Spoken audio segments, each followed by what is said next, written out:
What's up? This is Gardy with Clear Life Media, Clear Life Combat. I got a guest that's zooming in. He's going to be making his debut this weekend. I'm going to let him share everything that he has going on. Hey, how's it going? What's up, bro? My name is Jackson Glass. I'm fighting out of Austin, Texas. I'll be making my pro debut this Friday on Fury. I'm not sure which one. I think 102. Yeah, something like that. But it'll be Friday night in San Antonio. So it's finally come down to this, the pro debut. There's a lot of people that are excited. I'm sure nobody's more excited than you. How are you feeling? Yeah, I'm feeling great. I know I sold a lot of tickets, and it's a really stacked card. A lot of high-level guys on the card, so I'm sure it's gonna be really hype. So I'm really looking forward to it. Whenever it comes to make that decision to go pro, what goes into that thought process with the coach, with yourself as well? Originally, after my first fight, I wanted to go pro, but I talked to a couple different people, and they were like, I should do one more. So I did the second one, and I fought, really game opponent. He had 9 fights going into it. He started off his career, I think, like 4-0 or 4-1. Really, really a solid guy. He fought for the Fury title, but went through that one, got that one done in the first round, and then I felt like kind of did what I needed to do as an amateur. I could have went to try to chase the belt, but I don't feel like it was really necessary. And me and my coach just decided that it's best to go pro, look to get some higher level competition and just keep fighting. I want to be active this year, so I think it's a good decision for me. I know there was a little bit of an issue trying to find you an opponent at one point, on the amateur level, because he has a lot of Muay Thai fights. He has a lot of experience in Jiu-Jitsu, right? How was it finding a pro opponent? It took a little while, a little longer than expected. I was originally going to try and fight February 7th, but I couldn't get an opponent for that one. I think a couple people turned it down, and then we're just like, all right, well, let's just wait a little bit longer because it was still like not that I went on vacation at the end of December, so like maybe February 7th is a little too close, so push it back a little bit, and was able to find this guy, and he accepted, so Yeah. Did you wasn't go? as hard as sure. Sorry. Say that again. So it wasn't as hard as the first amateur fight. We went through, a lot more people. It took a little bit longer, but this one wasn't as bad. Do you know anything about the guy that you're fighting? I actually don't know much. I just know he hasn't fought in a long time. So that's really all we know. Yeah. What do you have in store if someone hasn't seen you fight, or maybe they have? What can they expect when they watch you this weekend? I think my style, you never really know what to expect. I could strike the whole time. I could grapple the whole time. I can do both. I can kind of throw any type of strike out there. I think my style is, pretty. I think I have a very creative style where, you think I'm going to do one thing and then I switch it up. And I think when I step in that cage, it's kind of like however I feel like I can win the fight by. If I want to grapple, if I want to finish it with my hands, if I want to finish it with my legs, like I can finish the fight however I want. Yeah, an ideal situation. Would you prefer to finish it with striking? Ideal situation, I think it's always going to be striking. I think it's, more entertaining. People want to see it more. But at the end of the day, when I step in there, my only job is to win. And whatever I have to do to win, I will do that.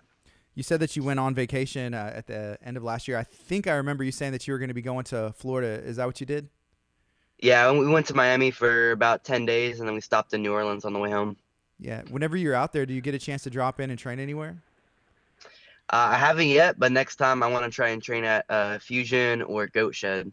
I know Goat Shed's always really popular on social media, so hopefully next time I'll get some rounds in there. Yeah. I know that, yeah, there's a lot of really good gyms out there. I want to try and get out there, as well. But Florida, it seems like it's a good time.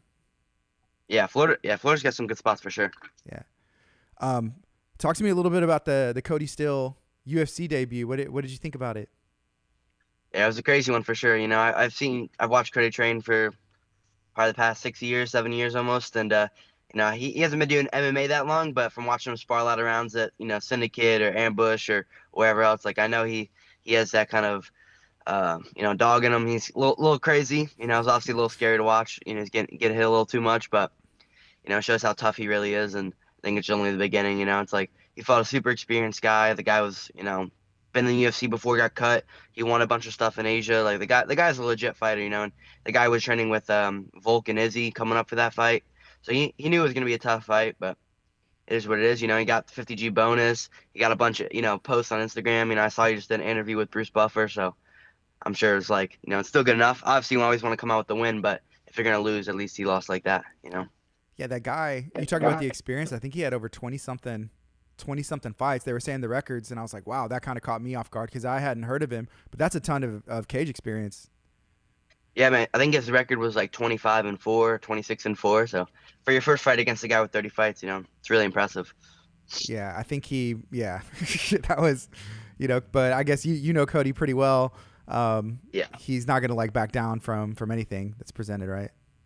I mean, yeah, if you watch any of his jiu-jitsu matches, like he only fought the best for a really long time, and he's probably gonna do the same thing with MMA. He only wants to fight the best, and every time he steps out there, he's gonna give 110%. Coming back to your pro debut, I know you said you want to stay pretty active, but what does the roadmap look like for you? Obviously focus on this one on Friday. Focused on that. Hopefully fight again, probably 2 months after that, and then another one probably before August. I want to be able to focus on ADCC trials in October this year. So try to try to get some fights in before that, and then really focus hard on that. Who knows after that with the holidays and stuff like that? But definitely want to get at least 3 fights in this year, and then really commit hard to ADCC trials. Just before I get too old and I'm fighting in the UFC and stuff like that. Yeah, you're gonna try and get some warm up grappling events as well, because I mean, how different is that for you from the approach of training? I mean, the approach is a little bit different just because with MMA, I'm worried about getting hit, especially like on the ground or whatever. But we do a lot of similar, like the grappling to me is a little bit similar to MMA, whereas, I don't want to be on my back as much. I'm prioritizing wrestling or staying on top. So the training is somewhat similar, but training with the guys at Fight Factory and B Team, it's like, can't really beat that. Yeah. Is there anybody that we should be looking out for? Any of your teammates, even for trials or anything?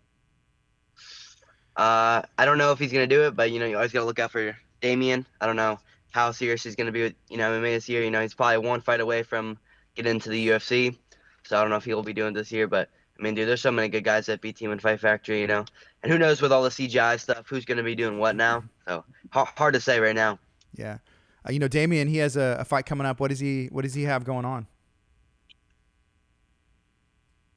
Lately, he's just really been focusing on a lot of like technical stuff, and he's just trying to stay in good shape for this fight. And he's cutting weight, so he's going down to 135. He did 135 at his last fight, but it went super smooth, so I don't think it's going too hard this time either.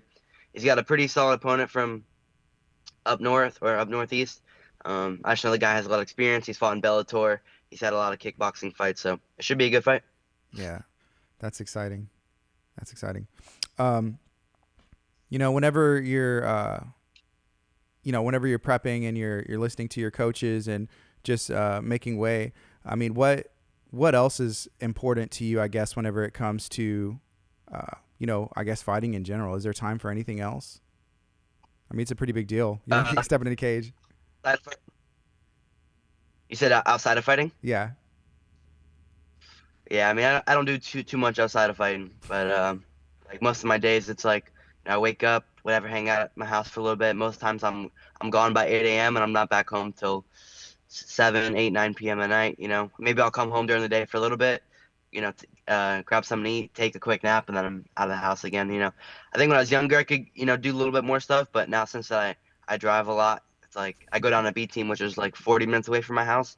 So just that drive alone, doing that, it's a little bit harder to have as much free time. But hey, I'm here for it. Yeah, and we've talked about this before, but the support from your family, from your mom, I always see her, sharing and liking and commenting on things as well. And I'm sure that your whole family's pretty proud of you, but they've given you a lot of that freedom from, honestly, I mean, you're very young, but to go out and train and do what you need to do, right? Yeah, I mean, I go to Vegas a lot to get, some extra sparring rounds in. I love going to Vegas. They have like, endless sparring partners out there, especially going with Kody. I get to go to like the PI and stuff like that, see all that kind of cool stuff. And I'm very thankful for them that they let me do this kind of stuff. Hopefully this year I get to travel to some new places, maybe Thailand or somewhere else. So we'll see. Yeah, I know. Last time I ran into you was in Vegas for Worlds. What did you think about that? Did you have some teammates or friends out there competing, and how did they do? Yeah, I had a lot of friends out there. One of my close friends, Landon Elmore, he won. A couple of my other friends did really good. But it's a good tournament. I never got to watch Nogi Worlds in person. I usually just watch it on my phone or watch it on my computer. But being there was really fun. I kind of wish I did it that time, but hopefully next time. Yeah. Can you remind everybody one more time, what do you have going on this weekend, and why should they tune in? This Friday night, I'll be fighting on Fury FC. I want to say 102 on UFC Fight Pass. I'll be on the main card. It's going to be my pro debut. A lot of eyes on me, and I'm just excited to perform. And you can expect another finish from me. Is there anything else you'd like to share? I just want to shout out my coach, Elton Wells. He's always been there for me. He's helped me so much, and I'm excited to keep continuing this journey with him. Shout out my teammates, Damian Anderson. He's always there training with me. We train together every single day, multiple sessions a day. He's the best teammate I could ask for. I want to shout out my sponsors, Level Black and Armbar. Two best sponsors for me right now, and really appreciate all they do for me. And that's it. Thank you so much for hanging out today. I appreciate you. Excited to watch you this weekend. Yes, sir. Have a good one. This is Kody with Clear Life Media, Clear Life Combat. Y'all be blessed.